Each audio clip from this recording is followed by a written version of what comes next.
హిందువులకు అత్యంత ముఖ్యమైన పండుగలలో విజయదశమి ఒకటి. దసరాగా పిలువబడే ఈ పర్వదినానికి ముందు 9 రాత్రులు జగన్మాతను అత్యంత భక్తి శ్రద్ధలతో పూజిస్తారు. నవరాత్రుల్లో దేవిని పూజిస్తే 10 జన్మల పాపాలు తొలగిపోతాయని భక్తుల ప్రగాఢ విశ్వాసం. దసరా శరన్నవరాత్రుల్లో అమ్మవారిని ఒక్కో రోజు ఒక్కో రూపంలో అలంకరించి పూజిస్తారు. అయితే దక్షిణాయనంలో వచ్చే ఈ పండుగ ప్రాధాన్యత ఏంటి? అమ్మవారు ఏ అలంకరణలో దర్శనమిస్తారు? 9 రోజుల పాటు అమ్మవారిని పూజిస్తే ఎటువంటి ఫలితాలు కలుగుతాయి అనే అంశాలను ఈ వీడియోలో తెలుసుకుందాం.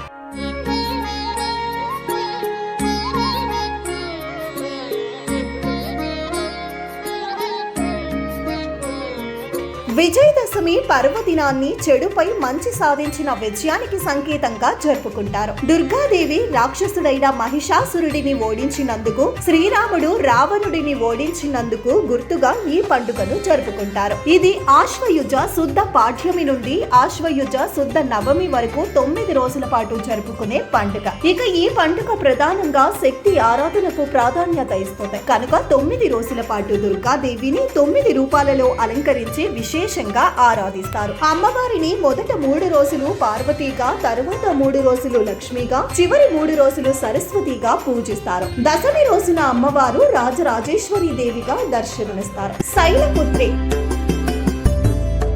నవరాత్రుల్లో మొదటి రోజు అమ్మవారు త్రిశూలధారిణి అయిన హిమవంతుని కుమార్తెగా, శైలపుత్రికగా నంది వాహనంపై భక్తులకు దర్శనమిస్తుంది. బాలత్రిపుర సుందరి. రెండో రోజు పరాశక్తి బాలత్రిపుర సుందరీ దేవి అలంకరణలో భక్తులకు దర్శనమిస్తుంది. షోడశ విద్యకు అధిష్టాన దేవత, అందుకే ఉపాసకులు త్రిపుర సుందరీ దేవి అనుగ్రహం కోసం 2 నుంచి 10 ఏళ్లలోపు బాలికలను అమ్మవారు స్వరూపంగా భావించి కుమారి పూజ చేస్తారు. గాయత్రీ దేవి.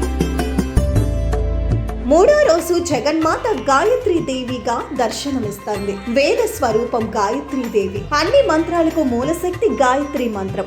ముక్త, విద్రుమ, హేమ, నీల, ధవల వర్ణాలు కలిగిన 5 ముఖాలతో శంఖం, చక్రం, గద, అంకుశం ధరించి అమ్మ భక్తులను అనుగ్రహిస్తుంది. గాయత్రి ఉపాసనతో మంత్రసిద్ధి, బ్రహ్మజ్ఞానం కలుగుతాయి. లలితాదేవి.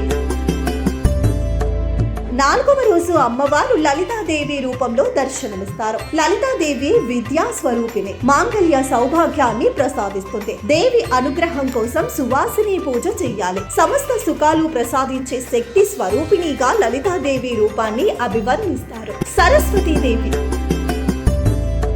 5వ రోజు జగన్మాత చదువుల తల్లి సరస్వతి రూపంలో దర్శనమిస్తుంది. శ్వేత పద్మాని ఆసనంగా అధిష్ఠించి వీణ, దండ, కమండలం, అక్షమాల ధరించి అభయముద్రతో భక్తుల అజ్ఞాన తిమిరాలను దూరం చేస్తుంది. శరన్నవరాత్రుల్లో మూలా నక్షత్రానికి చాలా విశిష్టత ఉంది. అన్నపూర్ణాదేవి.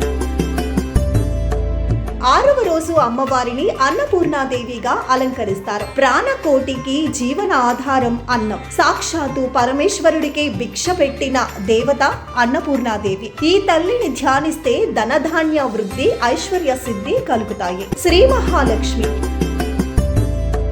7వ రోజు అమ్మవారు 2 చేతులతో మాలలను ధరించి అభయవరద హస్తముద్రలను ప్రదర్శిస్తూ గజరాజు సేవిస్తూ ఉండగా శ్రీ మహాలక్ష్మి రూపంలో అమ్మవారు దర్శనమిస్తారు. మహాలక్ష్మి సర్వమంగళకారిణి, ఐశ్వర్య ప్రదాయిని. మహాలక్ష్మిని పూజిస్తే సర్వమంగళ మాంగళ్యాలు కలుగుతాయి. దుర్గాదేవి.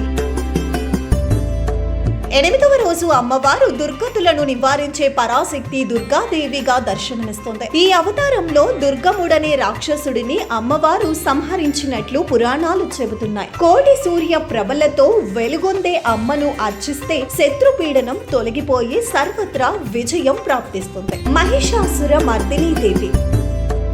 9వ రోజు సింహవాహనాన్ని అధిష్ఠించి ఆయుధాలను ధరించిన చండీ సకల దేవతల అంశలతో మహాశక్తి స్వరూపంగా అమ్మ దర్శనమిస్తుంది. నవ అవతారాలలో మహిషాసుర మర్దిని మహోగ్ర రూపంగా భావిస్తారు. ఈ తల్లిని పూజిస్తే సకల దేవతల అనుగ్రహం కలుగుతుంది. రాజరాజేశ్వరి దేవి. శరన్నవరాత్రుల్లో అమ్మవారి చివరి అలంకారం రాజరాజేశ్వరి దేవి. భువన బ్రహ్మాండాలను ఆరాధ్య దేవత అపరాజితా దేవిగా భక్తులు ఆరాధిస్తారు. పరమేశ్వరుడి అంకం ఆసనంగా ఇచ్ఛ, జ్ఞాన, క్రియా శక్తులను భక్తులకు అనుగ్రహిస్తుంది ఆ జగన్మాత.